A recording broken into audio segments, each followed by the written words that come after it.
महारानी ननद नौकरानी भाभी। पारुल अपने घर की इकलौती लड़की थी। उसे बहुत ही नाजों से पाला गया था।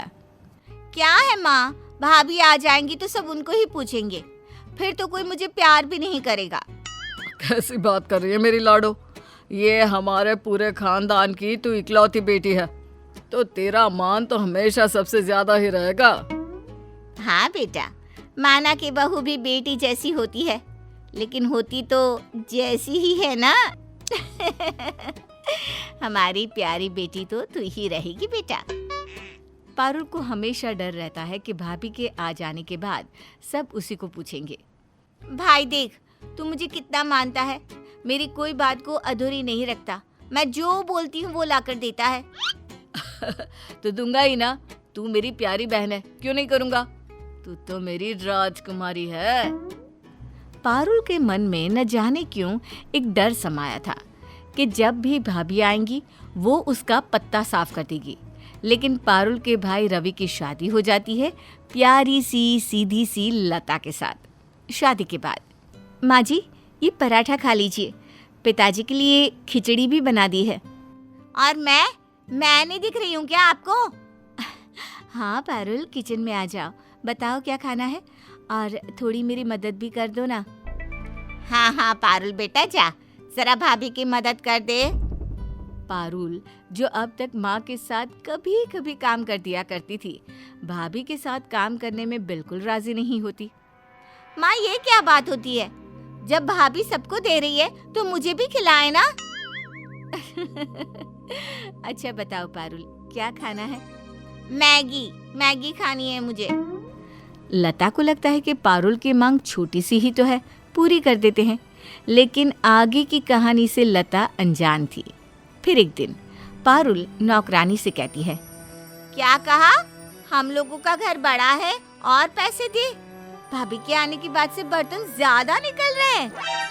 दीदी, मैं तो सिर्फ पैसा बढ़ाने को बोल रही हूँ, वैसे भी आंटी जी 1 साल में बढ़ाती है मेरे पैसे।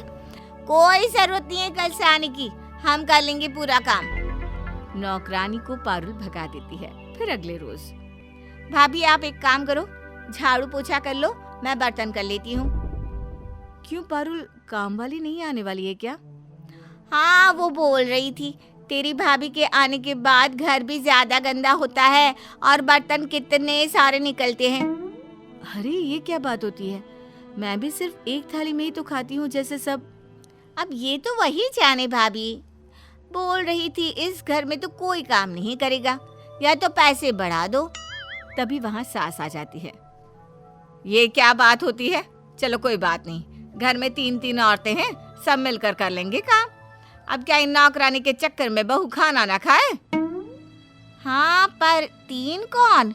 मैं तो काम नहीं करूँगी, काम करूँ या पढ़ाई? और माँ तू तो वैसे भी हड्डियों की मरीज है। अरे कोई बात नहीं बेटा, धीरे धीरे काम कर लूंगी। ना माँ जी, कोई बात नहीं, मैं काम कर लूंगी, आप और पारुल किचन को देख ले। देख, मैं तो बैठकर जो काम बोलेगी वो कर दूंगी, बाकी पकाने का काम पारुल का। अरे मैंने तो पहले ही कह दिया ना, वैसे भी भाभी को और काम ही क्या है। अब क्या था, लता बेचारी पूरे घर का काम करती, सारा दिन लगी रहती, और बीच बीच में भाभी, अरे ओ भाभी, जरा फ्रिज से अंगूर धोकर देना, खाने का मन कर रहा है। पारुल, मेरे हाथ पोछे वाले हैं, खुद ले लो ना। अच्छा कोई बात नहीं, मैं माँ को बोल देती हूँ। अरे नहीं, माँ को मत बोलो, वो अभी अभी बैठी है, मैं दे रही हूँ। भाभी पारुल की हर डिमांड को पूरा करती, और भाभी नौकरानी की तरह सारा काम करती, और पारुल महारानी की तरह आराम। लेकिन कहते हैं ना, दिन सबके पलटते हैं। माँ, पारुल के लिए एक रिश्ता आया है, लड़का बहुत अच्छा है। अरे तो बात करना, बुला ले उन लोगों को। अगले दिन पारुल को देखने उसके ससुराल से लोग आते हैं। पारुल की होने वाली सास कहती है, क्या बात है, खाने को इतना सारा, और सबके सब घर के बने, मानना पड़ेगा, बहुत ही गुणी लड़की दे रहे हैं आप लोग। तभी लता हाथ में चाय की ट्रे लेकर आती है। अरे ये नौकरानी क्यों चाय ला रही है? लड़की को चाय बनाना नहीं आता क्या? नहीं नहीं, पारुल को तो चाय बनाना बहुत अच्छे से आता है। वो क्या है ना, ये सारा खाना मेरी बहू लता ने बनाया है। और ये मेरी बीवी है, यानी कि इस घर की बहू, ना कि नौकरानी। सुबह से आप लोगों की आवभगत के लिए वो घर का काम कर रही थी, इसलिए वो तैयार नहीं हो पाई। ओह, ये पारुल की भाभी है और ये सब इन्होंने बनाया है। वाह वाह, क्या बात है। वाह, तब तो भाभी के गुण कुछ तो पारुल के अंदर आए ही होंगे। जरा बुलाइए तो। तभी पारुल आती है। नमस्ते। अरे नमस्ते नमस्ते, क्या बात है बेटी, बहुत सुंदर है तू तो। हमें तो भाई रिश्ता मंजूर है। वैसे क्या क्या कर लेती हो बेटी? वो क्या है, वैसे तो मैं सब कर लेती हूँ, लेकिन भाभी और माँ करने ही नहीं देते। ओहो, कोई बात नहीं, शादी के बाद लड़कियाँ अपने आप काम करने लगती है, तू भी करने लगेगी। हमने भी कौन सा काम किया था मायके में। ये तो आप किस्मत वाली थी बहन जी, जो इतनी अच्छी बहू मिली। वैसे बेटी से भी काम थोड़ा तो करवाना ही चाहिए। खैर कोई नहीं, हमें रिश्ता मंजूर है। सभी के जाने के बाद माँ ये घर के काम पर बड़ा जोर दे रही थी, ऐसा क्यों? इन लोगों के घर तो नौकर चाकर की कमी नहीं है। फिर अरे ये बड़े घरों के हिसाब किताब अलग होते हैं, नौकर से भी तो काम करवाना पड़ता है ना। अब तुझे ही नहीं आएगा तो तू उनसे क्या काम करवाएगी? उतना तो मुझे आता ही है माँ।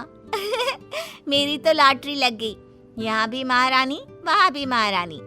फिर क्या, हो जाती है पारुल की शादी रितेश के साथ। लेकिन शादी के बाद क्या बात है माँ जी, वो लोग दिख नहीं रहे।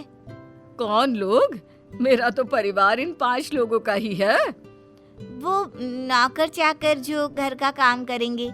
वो क्या है ना, शादी के बाद से ही घर फैला हुआ है, ऊपर से आज चाय भी कमरे में नहीं आई। तभी पारुल की ननद बोल पड़ती है। वो क्या है ना भाभी, माँ और मैंने मिलकर सारे नौकर हटा दिए।